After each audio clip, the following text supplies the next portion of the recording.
Bonjour à tous, bienvenue dans une autre liste d'animes très spéciale sur notre chaîne. Aujourd'hui, nous allons parler d'animes avec une intrigue romantique. Si vous aimez ce type de contenu, abonnez-vous et laissez votre like et maintenant commençons la vidéo.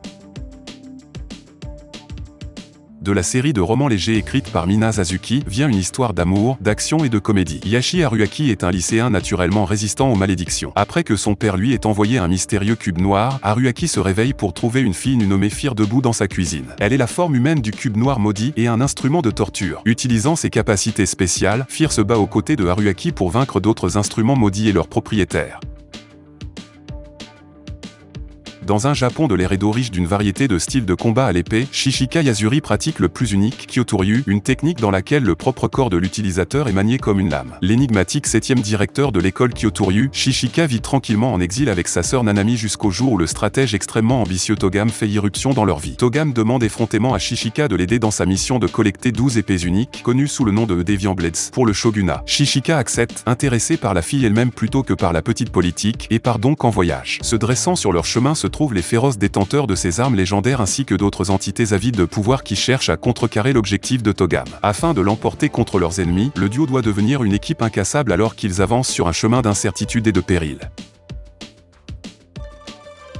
Une force connue sous le nom de pouvoir astral imprègne le monde entier, maniée par des mages astraux. Craignant sa puissance destructrice, l'Empire persécute ceux qui montrent leurs capacités. Les mages tourmentés fondèrent alors la souveraineté des Nébuli pour fuir leurs oppresseurs. Depuis lors, les deux nations sont en conflit acharné, la guerre dure toujours depuis plus d'un siècle. Après avoir commis le grand crime de libérer une sorcière emprisonnée, le talentueux chevalier Iska est condamné à la prison. Un an plus tard, la direction de l'Empire décide soudainement de le libérer, à la condition qu'il traque un mage redoutable connu sous le nom de Ice Calamity Witch. Espérant mettre fin à la guerre, Iska accepte. Par coïncidence, la sorcière Ice Calamity elle-même, Alice Lou Nebuli 11, souhaite également la paix et est prête à faire tout ce qu'elle peut pour faire tomber l'Empire. Alors qu'Iska et Alice aspirent toutes deux à une croisade qui transformera le monde en un seul sans lutte, malheur ou douleur, les liens du destin les lient de plus en plus, créant un lien qui va au-delà de quelque chose fabriqué par simple coïncidence. Il y a 44 ans, les nations survivantes de la guerre de Valbanil ont déclaré la paix et interdit l'utilisation des contrats démoniaques dévastateurs qui ont ravagé la Terre. Aujourd'hui, la chevalière inexpérimentée Cecily Campbell est impatiente de suivre l'exemple de sa famille et de protéger les habitants de la ville en utilisant l'épée qu'elle a héritée de son père. Son premier défi se pose sur le marché. Un épéiste fou fait des ravages parmi les civils et Cecily passe à l'action pour rétablir l'ordre. Accablée, son arme se brise, mais un étranger habile brandissant une épée étrange intervient. La situation étant diffusée, Cecily se dirige vers un forgeron local dans le but de restaurer son héritage familial. Cependant, elle découvre que son sauveur, le forgeron Luke Hensworth, est peut-être la seule personne capable d'effectuer des réparations aussi complexes. Déterminée à faire réparer son épée précieuse, elle cherche l'homme qui l'a sauvée. Cependant, un groupe de bandits attaque soudainement un convoi se dirigeant vers la ville. Les assaillants ont l'air inhumains et un démon de glace apparaît. Luke soupçonne l'utilisation d'un contrat démoniaque et fait appel à un pouvoir sacré pour les vaincre. Pendant ce temps, une silhouette encapuchonnée se cache, regardant de loin. Qui est ce mystérieux malfaiteur et que signifie son apparence pour le couple ?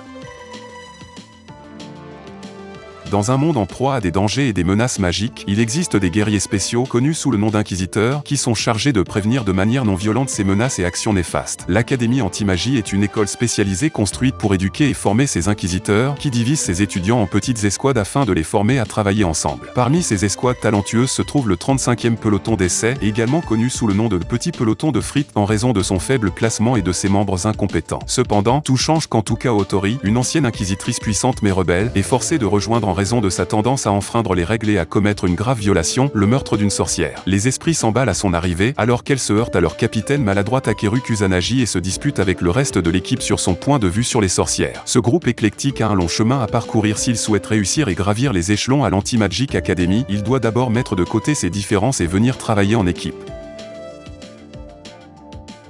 Les dieux du monde ne sont pas des mythes ou des légendes. Ils existent, à l'insu des humains, menant leur bataille et dévastant la terre et la vie. Les gens perçoivent les combats de ces dieux hérétiques comme des catastrophes naturelles inexplicables auxquelles ils ne peuvent échapper. Godo Kusanagi, un lycéen de 16 ans, se rend en Italie à la demande de son grand-père pour rendre une tablette particulière à une connaissance pour la garder en lieu sûr. Godo ne s'attend pas à être entraîné dans une bataille entre deux dieux hérétiques aux côtés d'Erika Blandelli, une sorcière autoproclamée qui se bat pour protéger les gens. Heureusement, il parvient à vaincre le dieu de la guerre dans un combat mortel et devient un champion ou God Slayer, dont le devoir est de combattre les dieux hérétiques pour sauver l'humanité. Le nouveau statut de Godo en tant que champion attire une foule de dieux qui souhaitent le défier et un groupe de fervents partisans, principalement des femmes, qui sont prêts à l'aider dans ses combats. Champion, Matsuro Wanu Kamigami à Kamigoroshi no Mausui Godo alors qu'il s'attaque à des divinités en duel dans un conflit entre le ciel et la terre.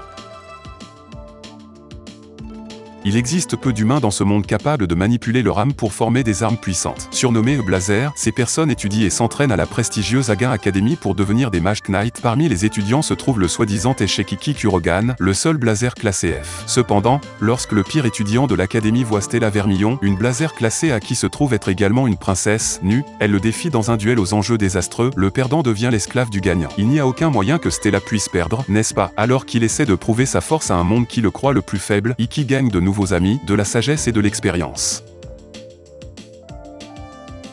Il y a 30 ans, le continent eurasien a été dévasté par un séisme spatial supermassif, un phénomène impliquant des vibrations spatiales d'origine inconnue, entraînant la mort de plus de 150 millions de personnes. Depuis lors, ces tremblements de terre affligent le monde par intermittence, bien qu'à une échelle moindre. Shido Itsuka est un lycéen apparemment moyen qui vit avec sa sœur cadette, Kotori. Lorsqu'un tremblement de terre spatial imminent menace la sécurité de Tengu City, il se précipite pour la sauver, seulement pour être pris dans l'éruption qui en résulte. Il découvre une fille mystérieuse à sa source, qui se révèle être un Vesprit, une entité d'un autre monde dont l'apparition déclenche un tremblement spatial. Peu de temps après, il est impliqué dans une escarmouche entre la jeune fille et l'équipe anti-esprit, une force de frappe impitoyable dans le but d'anéantir les esprits. Cependant, il y a un tiers qui croit en la sauvegarde des esprits, Ratatoskr, qui est étonnamment commandé par la petite sœur de Shido. Kotori recrute de force Shido après l'affrontement, lui présentant une méthode alternative pour faire face aux dangers posés par les esprits, les faire tomber amoureux de lui. Désormais, le destin du monde repose sur ses prouesses amoureuses, alors qu'il recherche des esprits pour les charmer.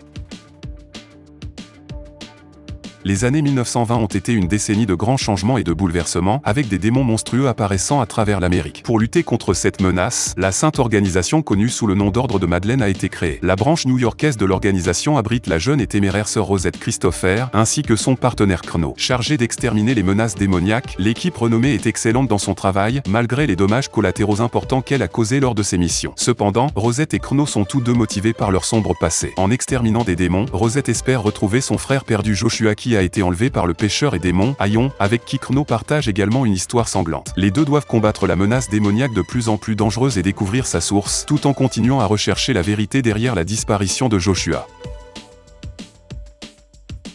Le 15e anniversaire de Kagome Higurashi prend une tournure soudaine lorsqu'elle est tirée de force par un démon dans l'ancien puits du sanctuaire de sa famille. Ramenée dans le passé, lorsque les démons étaient un spectacle courant dans le Japon féodal, Kagome se retrouve constamment chassée par ces viles créatures, aspirant tout à un objet qu'elle porte sans le savoir, le Shikon Jewel, une petite sphère détenant un pouvoir extraordinaire. Au milieu d'une telle situation difficile, Kagome rencontre un garçon à moitié démon nommé Inuyasha qui la prend pour Kikyu, une jeune fille du sanctuaire qu'il semble en vouloir. En raison de sa ressemblance avec Kikyu, Inuyasha prend une violente aversion pour Kagome. Cependant, après avoir réalisé les circonstances désastreuses dans lesquelles ils se trouvent tous les deux, il met de côté son hostilité et lui donne un coup de main. Malheureusement, lors d'un combat pour le Shikon Jewel, l'objet miraculeux finit par se briser en morceaux et se disperser à travers le pays. Craignant les conséquences désastreuses de cet accident, Kagome et Inuyasha se sont lancés dans une quête difficile pour récupérer les éclats avant qu'ils ne tombent entre de mauvaises mains.